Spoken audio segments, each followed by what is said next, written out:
Chapter 8. It's not a new dance move. I danced around more.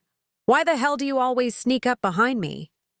While this is amusing, I'm not here for entertainment, and I didn't sneak. I've been here for a while, David said. I sank into the couch, though my foot kept tapping. Are you friend or foe? Why do you ask? Grayson and Remy said you're up to no good and I shouldn't help or talk to you. So, what is it? What's the deep, dark secret? This isn't my secret, so I can't share it. What do you want? I'm on the hunt for something a lot of unfriendly people are looking for. Dagor is back in town. He was going to hide in Panama, but heard he could make money by returning. Have you seen him? I saw him on the plane to Panama. I think I heard him outside of my hotel. He wouldn't have known about the money at that point. Maybe he was outside your hotel waiting to get even. Either way, watch out for him. He doesn't have his hired thugs like he used to, but he'll still have some friends that'll help him. I'll be careful. I'm not sure who the other people are. For right now, don't trust anyone and make sure to always watch your back. Why would I have to? Do I have the object? That's why I'm here. People are sniffing around Caleb's place and yours. I can't figure out the connection yet other than you were at the tournament together. So, I may or may not have something because Caleb and I were in a tournament together. Yes, in a nutshell. I think you all came from a nutshell. I'm not going to help you. Grayson said you could be playing for the wrong team. David rubbed his forehead with his fingertips. For the lack of a better explanation, there's a good team, a bad team, and a neutral team. I'm part of the neutral team. My job is to find this object and make sure nothing happens to it. What if the good team finds it first? I want it. I will find it first. What is it? I can't tell you. Then how do I know if I have it? Caleb's apartment has been searched. I think they got into Frankie's apartment too. But not yours? I think my place was searched, but they left it the way it was. It wasn't trashed, but I could tell it was searched because things were moved out of place. Since my place was searched first, maybe they're getting desperate and trashing the places. It's possible. Did you bring anything home with you? Other than a foul smell? No, I was knocked out of the tournament and had to catch a plane with Sergio's uncle, which I'll never do again. I didn't take anything with me because I didn't have any luggage. My few remaining items I left at the hotel for Caleb to bring back. They were here waiting for me when I returned. What kind of things? Just a few articles of clothing. I don't think he would have kept my toothbrush or personal products. David leaned against the wall. Okay, so we know you don't have anything. I guess the only reason they're watching you is because you were staying with Caleb. Maybe they thought he gave you something. I guess. If you figure out who they are, can you tell them I don't have it? I'll make sure they know it. Did anything happen with Caleb? Did he get his weekend with you yet? No, nothing happened, nor will it, I said confidently, even though I was still mulling over Caleb's latest wager. There was no way I was going to confide in David. I didn't know if he'd hurt Caleb or tie me up with a big red bow and place me on Caleb's front doorstep. David smiled. That's because you like Grayson. Yes, I like him, but nothing more. David chuckled. I'll give you a break. I'm glad you aren't the bad guy. How do you know I'm not? Would you hurt Maya if she had the mystery object, and you had to take it by force? I'd show her a shiny new credit card and take it while she was busy shopping. And what if your brother had it? I would create a scandal or project for him so he'd forget about it. And what if I had it? I'd ask you nicely for it. And if I said no? I would fix your car in exchange for the item. I smiled. I'd take the shiny new credit card too, but I need my car fixed. See, you're not a bad guy. You give so you can hide that you're taking. Are you going back to Maya once this is over? Yes, I will. Then how can I help? By giving me a place to sleep. You'll have to fight for it. Frankie married the Queen of the Amazons, and she's staying at my place. Right now, it's filled with green toxic fumes. I saw her earlier when I came to see you. I was about to go into your apartment but thought twice about it. Can I sleep on the couch with you? No! I barely fit with Gus. If you want to breathe in toxic fumes, then use my apartment. I have a gas mask in the car. I'll use that. Be my guest. If you find what you're looking for, then take it. Nothing in my apartment is worth anything anyway. Should I worry about the Queen coming back? Muffin? No, I wouldn't worry about her tonight. She's making pie, and she's wedged her foot in Frankie's door. I'm sure she's good for the night. By the way, here's your phone. David said, tossing me a cell phone. I caught it. How did you get it? I intercepted it so I could monitor any incoming calls. Did anyone call me?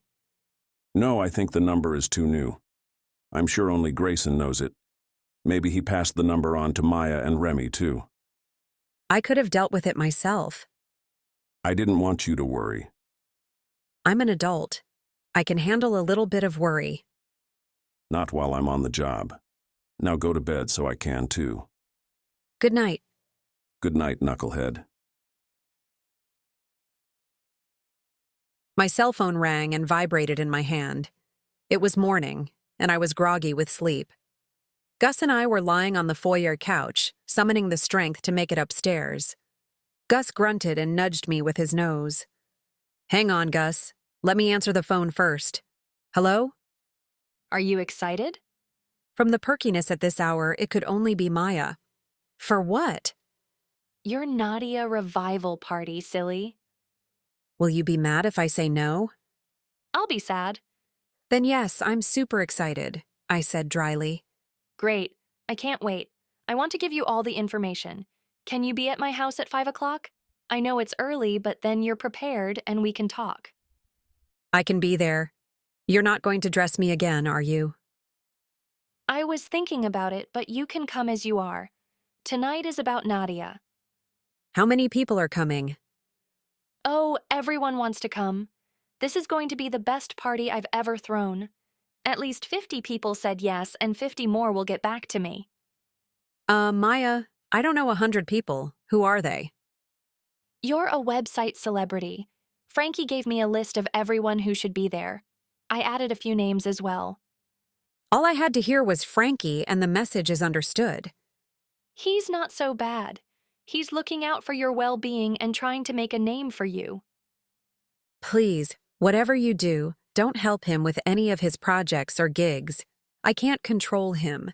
And if you're helping him, it would be scary. My life is already a mess. Your life is only a little messy, and I'm not scary. Not normally, but you both have the same problem. What's that? You're unstoppable once you get an idea into your head. That's a good trait to have. For you, but not for me. I knocked on Frankie's door. I had already baited Gus to lumber his way up the 2 flights of steps and into my apartment. The smoke was gone, but the burnt chemical smell remained. The windows were still open. David was long gone. Frankie? I asked, knocking on the door again. The door swung open and Muffin filled the frame. He's sleeping. He's a busy man today. He's got the party tonight in the chapel after. I want to see him about my gig money. I have to fix my car. Come back when he wakes up. I just want money and then I'll leave him alone. If you can get past me, you can see him. I eyed her. She completely filled the doorframe. There was no inch of space I could squeeze past. Who was I kidding? I'd need a lot more than an inch to squeeze past anything. Give me his car keys so I can borrow Lucille. I'm only going to the casino and I'll be back before he needs it. No, I'm his wife now. It's my job to protect his property. A creepy crawly alarm warned me about Muffin. Something wasn't right. You mean his temporary wife? You're leaving once you get your inheritance, right? Oh, yeah, but until then, his property belongs to me, and I'm protecting it. Fine, I'll take a taxi. Can you pick up a dozen donuts while you're out? Frankie doesn't eat donuts. He says they're bad for his complexion and waistline.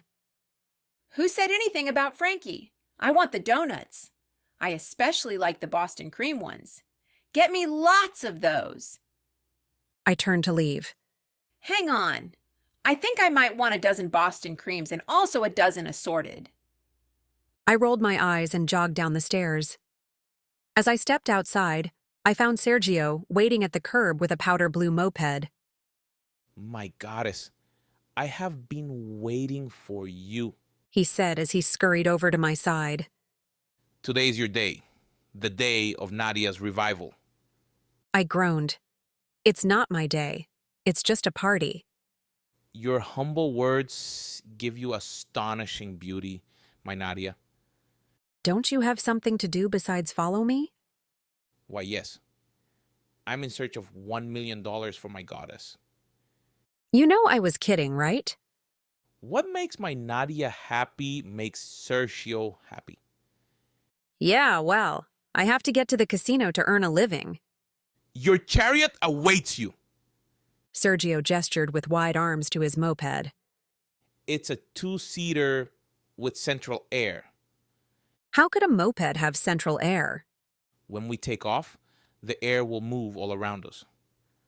I think you have a screw loose, but I'll take you up on your offer. I'm running out of money to pay for taxis. Sergio jumped onto his scooter and motioned for me to follow. Hop on and hug your Sergio. I rolled my eyes and straddled the moped behind him. My fingertips lightly grazed his shoulders for a moment, but I wasn't about to leave them there. I think I'd rather fall off the moped than hold on to Sergio for support. Where does my goddess desire to go?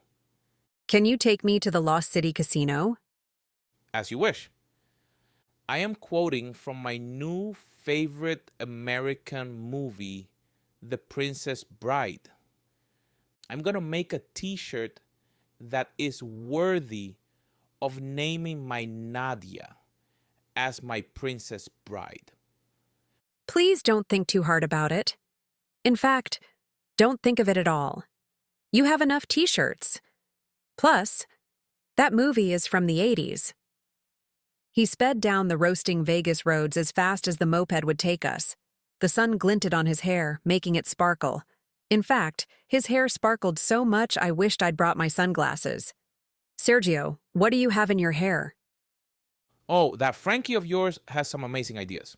He said to add glitter to my hair oil, and girls will dig the shine and allure. Do you dig it? No, I don't dig sparkly hair on men. When did you talk to Frankie? We talk all the time while I'm waiting for you to make your grand entrance. He's becoming my new American BBF. I think you mean BFF. No, Frankie told me BBF.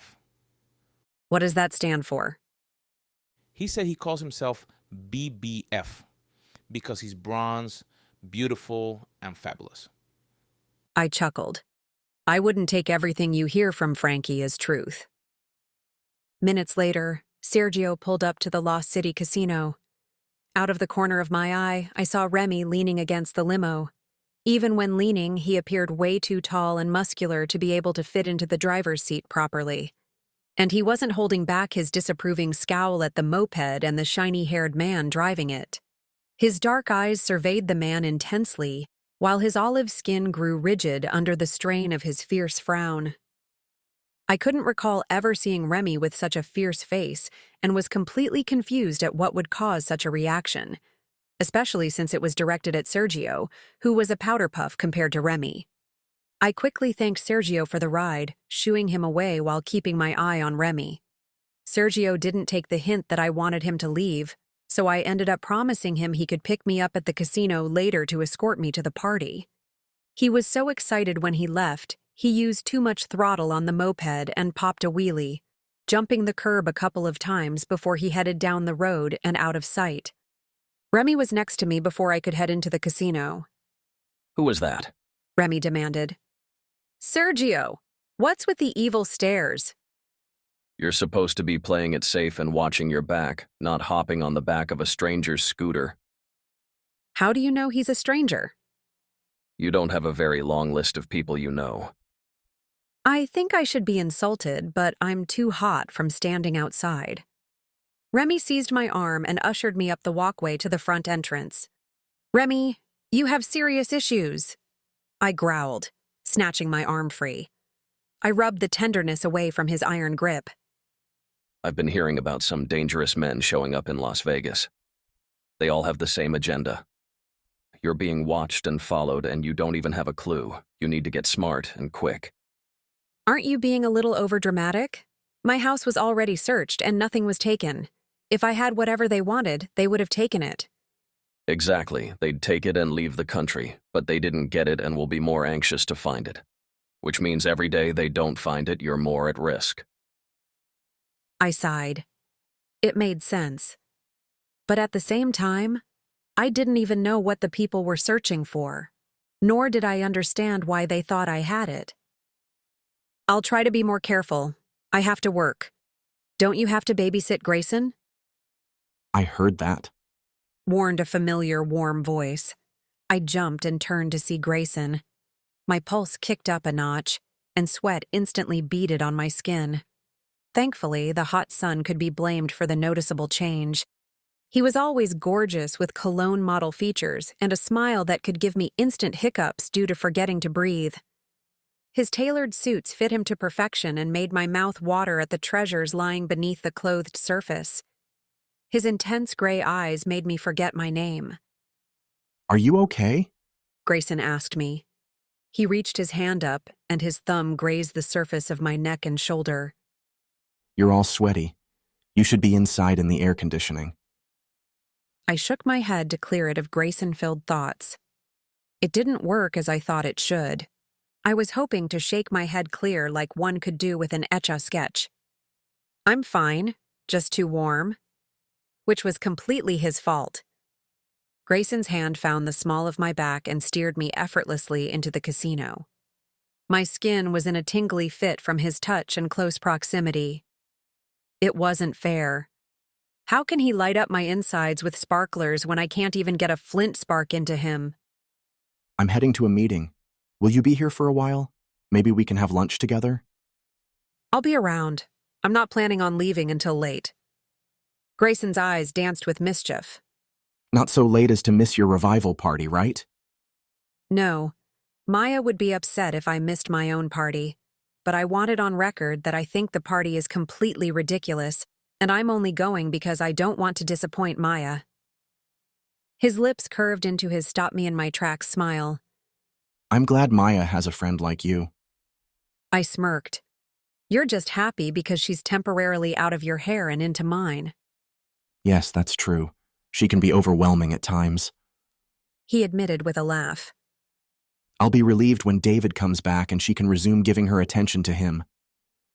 He said that once the item is found, he can return to Maya. Hopefully he can figure it out soon. Grayson's eyes narrowed. When did he say that? Have you seen him recently? Oh. I was supposed to be leery of him and his possible motives. I may have seen him recently, I mumbled. Remy was at Grayson's heels the moment I finished my sentence. Where was he? Remy asked. He's not the bad guy, I said, deterring him from taking a chomp out of me. And how do you know this? Because he told me. He said there were 3 parties interested in the item. 1 good, 1 bad, and 1 neutral. He's on the neutral team. Remy groaned and shot a knowing glance at Grayson. What? I asked, expecting they would be happy he wasn't on the bad guy team. Grayson sighed and gave a small shrug. It's hard to know for sure. But in this case, we're figuring the good guys to be some form of government officials, the bad guys to be a part of a terrorist movement, and the neutral party might be hired mercenaries. In most cases, it's the mercenaries you want to be extra careful around. You don't know who's funding them or what their real agenda is. This is all hypothetical, but it fits the scenario a little too neatly not to have some truths. I told him he could have anything in my apartment he wanted. At least that will get him out of your hair for a little while. Did he stay long? I'm not sure. I was in the chapel and he slept in my apartment. He had to sleep with a gas mask due to all the toxic fumes. Grayson and Remy simultaneously groaned and began a very scary reenactment of my mom and dad scolding me in unison. Their voices began to blend in a harmonious tongue lashing I wasn't prepared for. Didn't I tell you not to talk to him? You let him sleep in your apartment? Why were there toxic fumes in your apartment? I'm trying to keep you safe, and you're doing the exact opposite of what I told you. And you got a ride with a stranger. That's not smart. Did David give you any clues as to what he was looking for? Don't talk to him again. I swiveled back and forth between the two men towering above me. After they were done pelting me with words, I did what any normal person in my situation would do. I stuck my tongue out at them and stalked to the casino to find my poker table. We'll finish this after my meeting. Grayson threatened as I retreated into the poker room. I settled into a chair between a woman who glittered with gold-plated jewelry and smelled like a gallon of eye-watering cheap perfume, and a man who actually seemed like a regular guy. Sometimes finding normal people at the poker table was a rare sighting.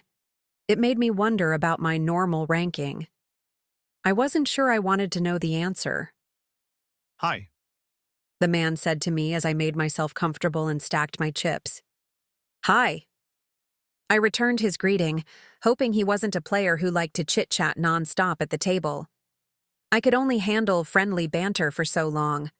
I was more of the shut-up-and-play type. I saw you talking to Grayson Miller. Do you know him? Not very well. Okay, it was a little bit of a lie and a little bit of the truth. I did know him well enough to sleep with him and want to spend every waking minute staring at him. But if you asked me about his personal history, I wouldn't have a clue. I've wanted to meet him for a while. Why? I asked, not really caring and having second thoughts about asking in the first place. The dealer tossed 2 cards in front of me. I peeked and was not excited to see a 10 and a 3. Externally, I was impassive. I heard there was an opening for an assistant director. I want it. I shivered at the remembrance of Jason Biggs, the previous assistant director, who printed counterfeit bills inside the casino. He was in jail and was awaiting trial for several counts against him, including murder and attempted murder. Thankfully, I missed most of the media frenzy while I was flying to Panama. Grayson had to clean up the mess, and he's still cleaning up from what I could tell. I folded my 10-3 and surveyed the casino. The crowds of happy tourists didn't dwindle from the aftermath, and that's where this casino made a big chunk of their money. The casino might have taken a small hit from regular patrons who were leery, but with tourist dollars to make up for it, it was still profitable. I smiled at my casino knowledge and chuckled for being smart at something other than poker. Maybe I should apply for the assistant director job. I'm all kinds of casino genius. As I pondered my new career and speculated if Grayson spanked naughty assistant directors, I realized the man was still talking. I nodded as he told me his job was cut by a company merger. It sounded rather tedious with numbers, spreadsheets, and meetings. I yawned before I could stop myself. I suspected it would be a life of endless yawning if I had to work in corporate America. Good thing there were others who kept America running, because I wouldn't last 2 days. So, you'll give him my resume? I blinked and looked at the man, his eyes set intently on my face. I think you're better off giving him your resume yourself. I don't have any sway in who he hires. Aren't you engaged to him? I saw you on the news and they announced your upcoming marriage. A flash of heat rose to the surface as I remembered the event leading to that rumor. Grayson and I were searching for the counterfeit printing room. To appear as though we were blending in, Grayson gave me a personal tour. Our acting skills were dubious, and employees became suspicious of the nature of our tour. We perked their ears with words of marriage and terms of endearment that made me gag from their sappiness. Next thing we knew, Grayson made the news when the counterfeiting ring was exposed, along with our upcoming marriage. That was a false report. We aren't getting married, nor are we engaged. But you're his girlfriend, right? I wish. Nope, not even a girlfriend. The man mumbled something that sounded like a string of swears, picked up his chips, and abruptly left the table. I watched as he marched out of the poker area and disappeared through the crowd. I thought he would never leave. A grumbling voice said. I peeked up to see Roy. I smiled as he settled into the vacant seat. He looked like he was going on about something. Roy said. He wanted me to give Grayson his resume. How are you? I'm good now. I had a whole morning of cleaning. I still have more to do when I go home, but I needed a break. Roy appeared a little soft and weary from the exertion. His typical daily exercise was stacking chips and lifting cocktails. Why so much cleaning? I asked. We were broken into last night while Gloria and I were out. My eyes widened. Was anything taken? No, but they made a huge mess. He shook his head with a sigh. I think I'd rather have them steal the stuff instead of dumping it all over the floor. It doesn't make sense to go to all the trouble of ripping apart a man's home and then not steal anything. Gloria is in an uproar. I've never seen her so mad. Not even the time I used her lipstick to write a note. We both peeked at our cards and threw a few chips into the pot. It seems a lot of people are getting broken into, I said, puzzling if his break-in was for the same reason as mine. Almost everyone I knew in Vegas had been broken into. I didn't think Grayson had to worry since his main residence was in the penthouse on the casino's top floor, with cameras monitoring every inch of the casino and hallways. Do you need help cleaning up? I asked Roy, throwing my hand away after he raised the pot.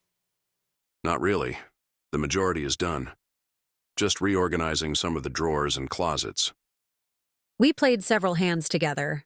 I barely spoke 2 words and remained as silent as possible during the hands. Roy was acquainted with my playing style and could easily wipe me out if I wasn't careful.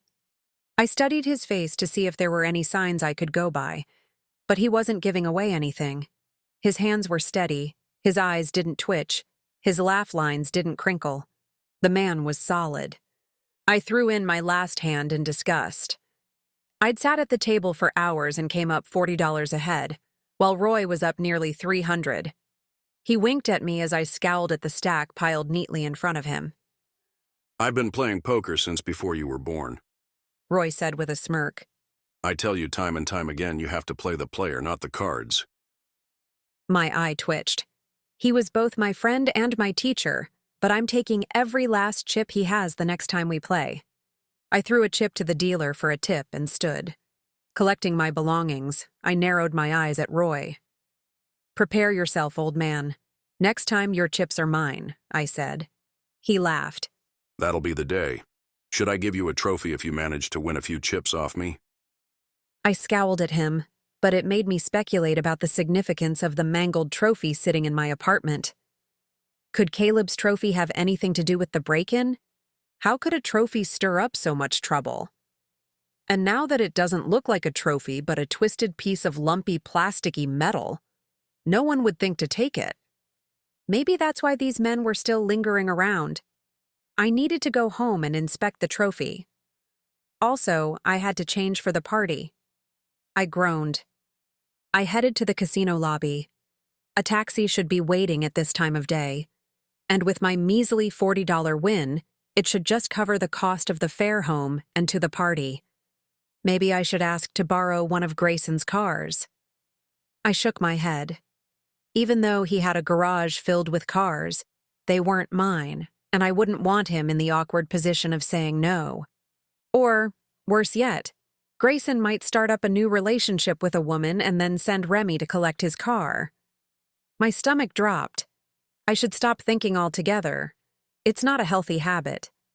When my stomach gurgled from missing lunch, I realized that Grayson didn't show up to have lunch with me like he had said.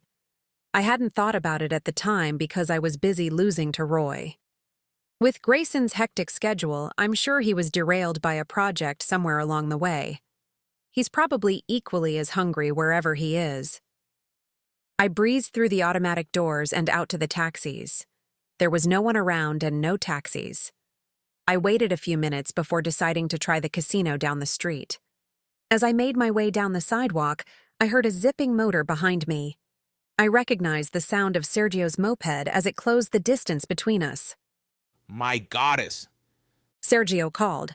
I peeked around to see if anyone might have heard, but there wasn't a crowd on the sidewalk, still too early and hot. Sergio rolled to a stop and beamed. Your chariot awaits, my goddess. I'm not riding with you until you stop calling me names. But they are names of love. We are not in love. My patience with his gushing love sentiments was running out like tequila shots at a bachelorette party. Sergio's lips turned into a coy smile. You cannot deny your feelings for long. I will win your heart. No, you won't. And I'm sweating out here, I complained, as a bead of sweat rolled its way down my back. Hop on my love moped, and I will take you home. Stop creeping me out with your love nonsense, I said as I swung my leg over the seat and settled in behind him. I made sure to keep as far away from him as possible, but it was a tiny moped with a tiny seat. Some body parts had to touch. I wasn't going to think about it. I shuddered. Sergio zipped along the streets at an alarming rate. I pursed my lips so I couldn't scold him for driving too fast. He seemed to be a good driver despite the speed. I just wanted to get home and far away from him. I watched people as they lumbered down the street with red, sweaty foreheads. The insufferable heat could melt a person to their spot on this typical Las Vegas day. After a few minutes, the buildings weren't familiar, and there were no longer any people on the street. We were past the tourist areas, and locals had too much sense to be wandering around in the heat. Sergio, where are you going? You missed my street by a mile. You are right. Not to worry, my Pop-Tart. I will turn around and get you home.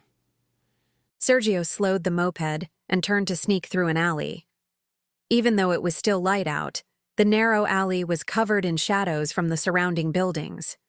Large dumpsters took up most of the alley space, making Sergio slow and squeeze the moped between the dumpsters and building walls. Why are you going through the alley? Just turn around. We are almost out. Sergio said. Wrap your arms around your Sergio and you will be safe. I wasn't about to wrap my arms around him. I didn't sense that I was safe either. Maybe it was all those movies with bad guys who darkened alleys as they waited to mug unsuspecting wanderers. The moped rolled to a stop. What's going on? I asked, but I realized instantly we were at a dead end. Leave it to Sergio to turn us into a blind alley.